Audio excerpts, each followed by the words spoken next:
So it's day three, 72 days to go, and today I'm going to speak to you about yesterday's post first because yesterday I got a box through from Fat Joe, and I pretty much was meant to do an unboxing video, and I couldn't unbox the bloody thing. It wouldn't open. Like I tried to open it, it looked like there was a little tear. You pull it back, but it didn't open, and I didn't want to rip the box and ruin the branding and whatever. So, yeah, I ended up pausing the video, and then I thought, oh, do you know what? Like, this is actually kind of funny, even if I'm like if I'm the joke. But I thought, okay, put it up. And then we can tease it again. And then today I will post the news, which is I'm speaking at Fat Joe's conference in October. And I see this as like a really important part of the whole journey, and like doubling the business in 75 days and doubling my personal brand as well. Like it's super important because I think speaking on stage gives you a ton of benefits, and I'm going to speak a little about that today. Let me just make sure you can see my screen. You can. So few things. Watch the videos back. One, I can smile. I know how to do that. I'm going to try and do that. I know I haven't been doing that, but I'll give that a shot. And then two, I also found that I've been slouching a lot, so I'm now more conscious, sitting back properly.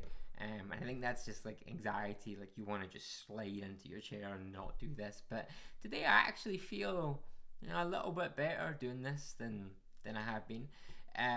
My lips are still dry and it still feels like pretty horrible. Like, don't get me wrong, but let's see.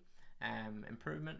So yeah, yesterday I obviously did that post. Today the daily post, teased it, got some impressions, not much. It was the weekend, but what I find normally when I post in the weekends is I get longer distribution, so people get it on the Monday, then people like it, which drags it into the Tuesday, and yeah, I get a little bit longer life cycle on those posts, so I think that's good. Okay, why am I speaking at this conference and why is it so important? So I think everybody, right, should do speaking. I think at any point in your career, it's worth doing, but especially in the beginning. I know I'm not in the beginning of my career, but I am in the beginning of this new phase of being the personal branding guy, and I think it's super important to get myself aligned with other credible people, and not just be aligned, right? Because I've spoken to people like Joe Davies and the Fat Joe team before, but to speak about this topic on a stage where they vouch for me, saying that this guy's credible enough to give us like advice and share his 2 cents on personal branding, with their clients and the people that they respect, like it says a lot. So everyone in that room is going to listen to me longer and pay attention because of that. So that's like a huge responsibility, and one that I don't take for granted.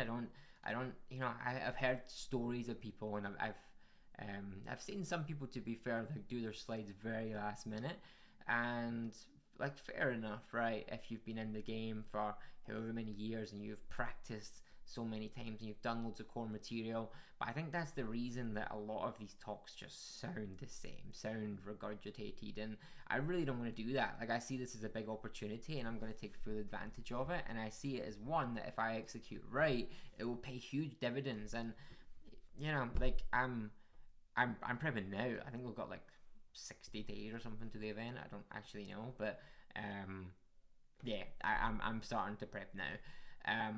And I guess it's not just about the core material. Like, speaking doesn't come naturally to me. I struggle with it. Like, if my lips are dry right now doing this, like, I know what it's like doing it on stage before. The only flip side to that that's a benefit is I found, I've spoken stage a few times. I think this is probably my 5th time.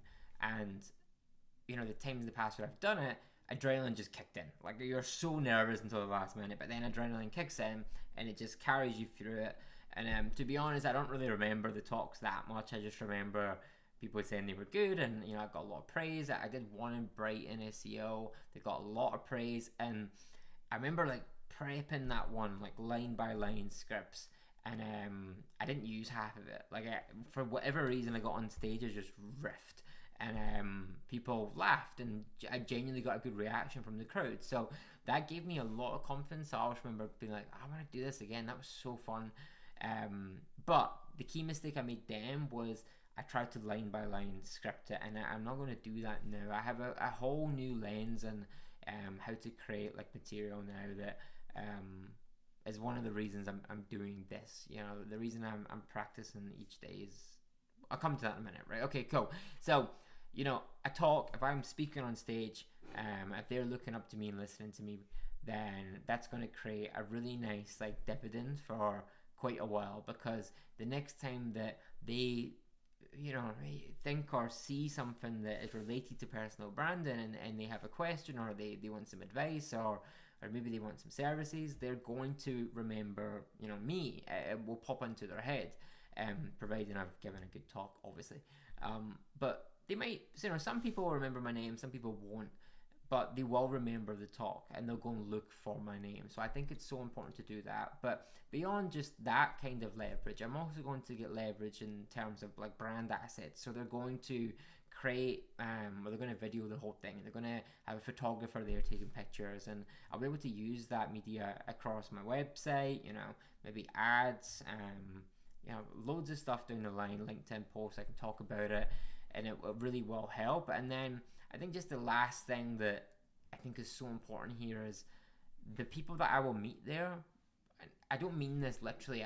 If you've heard of the 1,000 fan theory, you'll understand what I mean. And if not, like, look it up. It's really, really interesting.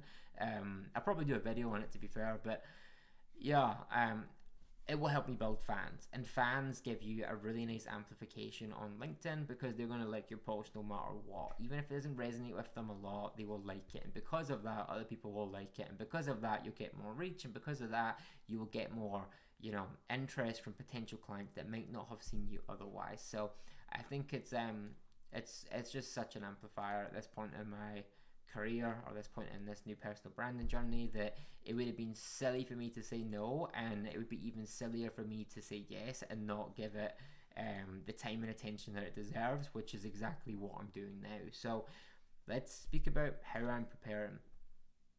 So I'm not even going to try and take a drink of that. I don't know how people do that and make it seem natural. I feel like I just throw it down my throat. Do you know, if I drank that there, I probably would have went down the wrong way and I'd have just choked and had to cancel this.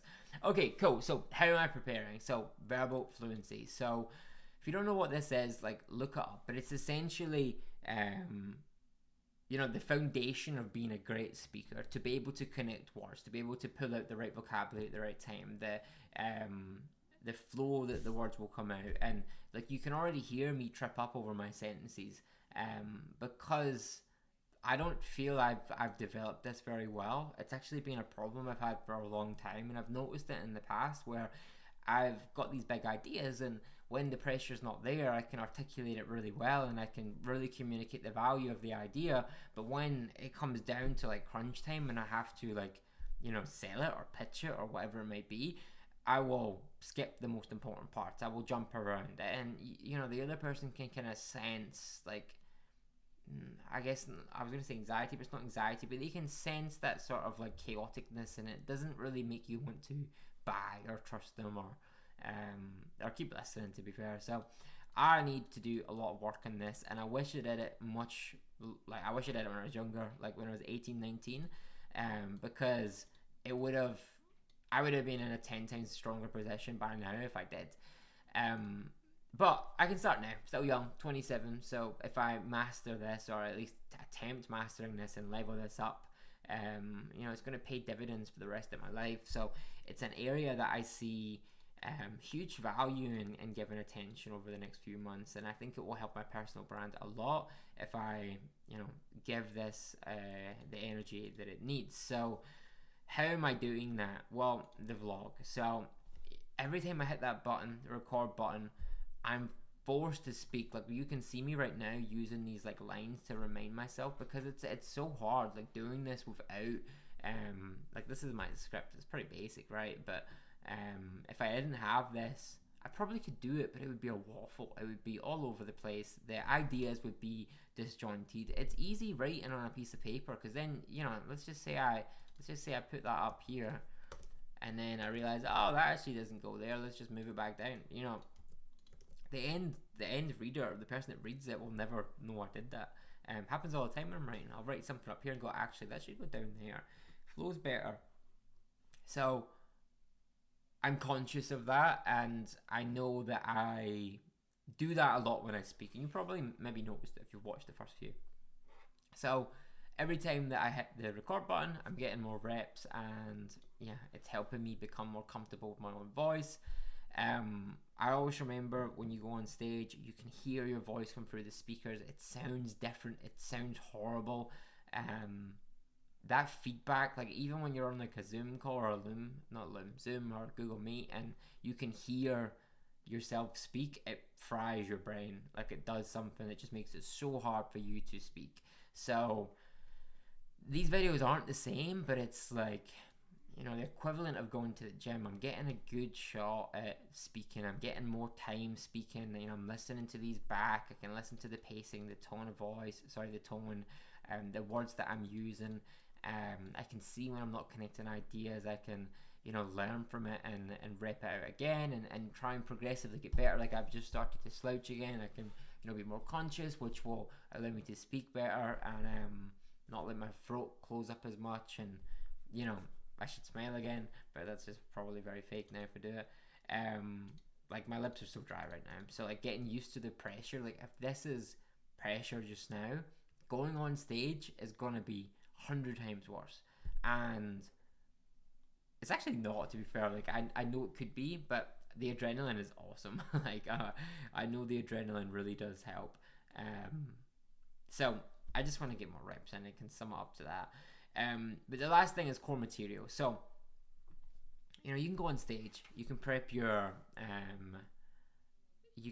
slides the last minute if you want. If you have really unique material, you can riff all day long. You can hook the audience because it's new. I don't want to be disrespectful, but I've been to many talks that are just dry, not really saying anything interesting, and I get how hard this is. Like I don't want to be that critical, but I've been in the audience and saw them, and that's why I stopped going to events for quite a while. And if I did go, I would stop going to the actual talks. I would just meet people in and around, because of that. And I think it's because people in B2B don't put enough practice into their material. They will do it last minute. They're focused on their day job after all, right? Whereas if you look at comedians, they'll go and do stand-up gigs, they'll practice lines, they'll listen for when they get laughs, they'll listen for, when they get booed, they'll look for those little one-liners that might have popped up. They'll try riffing, and then they'll say something really unique, and they'll write that down, and they learn from every single one. And then at the end of it, they then go and do a tour with that material all packaged up. And I just want to do something exactly like that. Like when you listen to these TEDx speakers, the reason they're so good is because they practice this. They've built that material up over dozens of podcasts, all these interviews they've done, talking to clients, and all the notes they've taken. That's been built and honed over hundreds of hours, maybe not that much, but a lot of time. So I want to do the same thing. Now what's quite cool is I'm already doing this. I'm building out our core material, and I have been since February. When I started personal branding, I went in bought the best advice I could get. I went and bought into all the masterminds. I bought into some private sessions, and there was always good content, but there were always gaps, and I went and explored those gaps, and that's what I'm bringing to this talk. A lot of those gaps will be I guess the foundation of this talk. So you'll hear some of it in the coming weeks if you keep listening, because I'm going to speak about it. I'm going to practice those parts. I'm going to do LinkedIn posts about them, and practice in a similar fashion to what a comedian would do. It's just I'm not doing stand-up gigs. I'm doing LinkedIn, YouTube. Well, I guess maybe client calls. They're the three things. So this is also maybe interesting. So this is called a waste book, or at least what I call it. I've watched a YouTube video on it, and I wonder if you can see that. How do I show you that? It's called a waste book. So literally pocket notebook, masculine notebook. This is this one's quite empty, to be fair. Oh, this one's not even been written on. But anyway, the point of this one is anything that you find interesting in a day, you write it down. So when a client says something to me that I find interesting, I scribble it down, and I find that I learn or like I pick it up significantly quicker, and I can remember it better, which in um in personal branding, when you've got so many clients to manage, it's like so hard. This one here is a book on personal branding that I've been taking notes on, and like, I don't even see here, it's like the content vacuum, which is something that I'm speaking about. The reason I bought this like nice leather journal, I was gonna get it etched, but I decided not to. I just left it blank. It looks pretty cool. I wanted to, I don't want to scribble. So like these are for scribbling. Like these are for like scribbling ideas down. Like don't care.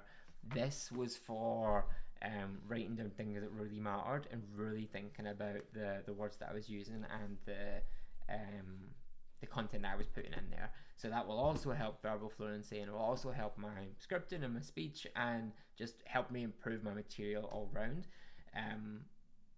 But that's what I'm doing. Like I'm putting all the good stuff in here. I'm practicing my core material now, and yeah, I can't remember why I brought that up. I've forgotten. But I was talking about TEDx stuff. So yeah, I think I've got something good, like content vacuum. So it's something that I've been exploring. Which content vacuum? I haven't put too much of this online yet, but why do some people get likes and other people don't? And it's usually new accounts that haven't got much. They haven't done much of the personal branding, so they'll post, could be a great post, but then it gets like nothing. But then it could take the same content, put it on someone else who's been posting for 3 years, and then it will get like 100 likes. Like why? What is that? I call it the content vacuum, and I'm probably going to explain that in another video. But okay, cool. So I've got that idea, but let's just say I try and explain it in a similar way that I just did now. That might not resonate with you. You might not even think content vacuum sounds interesting. If so, if it does like really bad, then I'm going to change the name. And I've done this with lead magnets before. Like I could take a lead magnet, post it online, and it gets like 2 likes. And then literally 3 weeks later, I just repackage it, change the name, and it got like 700 likes. Just goes completely viral. That's the other thing. When you speak for this long, you start slurring your words, you trip yourself up. It's really hard. So yeah, material. It's not just what the material is, it's how you communicate it, how you say it. I wanted to bring up Churchill here because I've been listening to a video about Churchill, and I thought it was interesting. So he actually had a lisp. Like he would practice everything. He would even practice when he would put in the mistakes, and he would know when people would laugh or like complain or whatever. He would understand everything. He understood the rhythm of it like very well. So it doesn't matter what you think of Churchill, but he was like a great orator. So is that what you call it, orator? You would call it orator, yeah, public speaker. So the plan is to study these guys, see what they did well. Really put some effort into this, be intentional about it, and I think if I do this for the next 60, 70 days, 60 days to the event, 75 days of the challenge, I just can't see it not paying dividends of some kind.